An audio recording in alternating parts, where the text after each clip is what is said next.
আসসালামু আলাইকুম রহমতুল্লাহি আবরাকাতু। আশা করি বন্ধুরা সকলে ভালো আছেন। আমি আল্লাহর অশেষ রহমতে ভালো আছি। আমি সংক্ষেপে আজকে আপনাদেরকে ঢাকা মোহাম্মদপুরের পাশে বুড়িগঙ্গা নদীর কিছু দৃশ্য এবং তার ইতিহাস নিয়ে আলোচনা করব।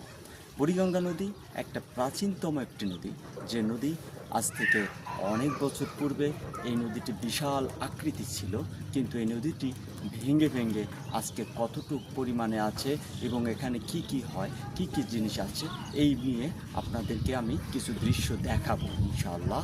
আপনারা দেখেন আমাদের বুড়িগঙ্গা নদীতে এখন কি কি আছে, কতটুকু আয়তন এবং কতটুকু জায়গা বিস্তীর্ণ নিয়ে আছে। নদীর ওই পারে দেখেন আমাদের কিছু গ্রাম হাউজিং রয়েছে, যে হাউজিংয়ে অসংখ্য মানুষের জমি কেনা আছে, যেগুলো বড় বড় বিল্ডিং হবে, বড় বড় নগর গড়ে উঠবে, কলকারখানা গড়ে উঠবে। এখানে দেখেন কিছু লঞ্চ স্টিমার এগুলো যায়, মানুষ পুকুরে গোসল করেন। এই নদীটা একসময় বড় বিস্তীর্ণ ছিল, এখানে পার্কের মতো করা আছে, কত সুন্দর মানুষ হেঁটে যায়, আরও কত সুন্দর এই দৃশ্যগুলো বুড়িগঙ্গা নদী। তবে এই নদীটি ছিল আজ থেকে প্রায় অনেক বছর পূর্বে বিশাল আকৃতির নদী, যেগুলো ভরাট হয়ে আজকে হাউজিং হয়ে গেছে। ধন্যবাদ আপনাদেরকে আমাদের সঙ্গে থাকার জন্য।